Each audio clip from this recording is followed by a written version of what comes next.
देखिए इस प्रश्न में अभी हम पेन पेपर का यूज नहीं करेंगे, सीधा इसे सॉल्व करेंगे। कैसे करेंगे ध्यान से देखिएगा। यहाँ पर बोला गया है किसी परिवार के 5 सदस्य हैं, ए बी सी डी और ई हैं। प्रश्न बोला गया है कि ई का बी से क्या संबंध है। हमसे यहाँ पर ई के लिए यहाँ पर हमसे पूछा गया है और बी के साथ हमें रिलेशन बताना है। ठीक, अब ध्यान से समझिएगा। यदि हम ऑप्शंस पर आते हैं तो यहाँ पर आप बोला गया है कि पहले ऑप्शन में 1, 2 और 3 इनका प्रयोग करने से हमें यहाँ पर पता लग जाएगा। तो देखते हैं पता लगता है कि नहीं। तो यहाँ पर देखिए एक की बात करें, यहाँ पर देखिए ए और बी विवाहित दंपति हैं। ठीक है, चलो ए की बात की गई है यहाँ पर बी के साथ। अब यहाँ पर देखेंगे तो डी पिता है सी का, तो यहाँ पर डी और सी की बात की गई है। यहाँ पर इन दोनों की कोई बात नहीं है, ना ही इन दोनों की बात है। इसके बाद हम बोले यहाँ पर तीसरा है, यहाँ पर ई पुत्र है डी का। ई जो है वह डी का पुत्र है।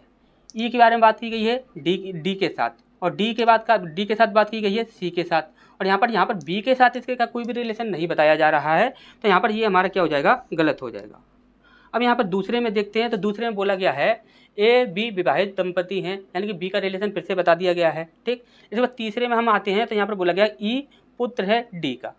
अब यहाँ पर आप देखिए डी के साथ रिलेशन बताया जा रहा है या नहीं। तो आप देखोगे यहाँ पर चौथे में यदि आप जाते हो तो डी का कोई भी रिलेशन यहाँ पर नहीं बताया जा रहा है। तो ये भी हमारा क्या होगा, गलत हो जाएगा। यानी कि हमारा आंसर क्या होगा, चारों पर्याप्त या फिर कोई पर्याप्त नहीं। तो यहाँ पर देखिए कोई पर्याप्त नहीं, ऐसा हो सकता है या नहीं ये चीज़ हम चेक करेंगे। कैसे चेक करेंगे, तो यहाँ पर देखिए ई से लेकर बी तक हमें जाना होगा। तो यहाँ पर देखिए ई के बारे में और बी के बारे में बात की गई है या नहीं। तो यहाँ पर देखिए बी के बारे में बात की गई है, यहाँ पर ई के बारे में बात की गई है। यानी कि पूरा मैटर जो है यहाँ पर ई है और यहाँ पर ई के साथ डी है, और डी का रिलेशन यहाँ पर सी के साथ बताया जा रहा है। जब इस प्रकार से आपका रिलेशन बताया जा रहा है तो यहाँ पर कोई पर्याप्त नहीं है, ये आपका आंसर हो नहीं सकता। आपका आंसर क्या हो जाएगा, चारों पर्याप्त।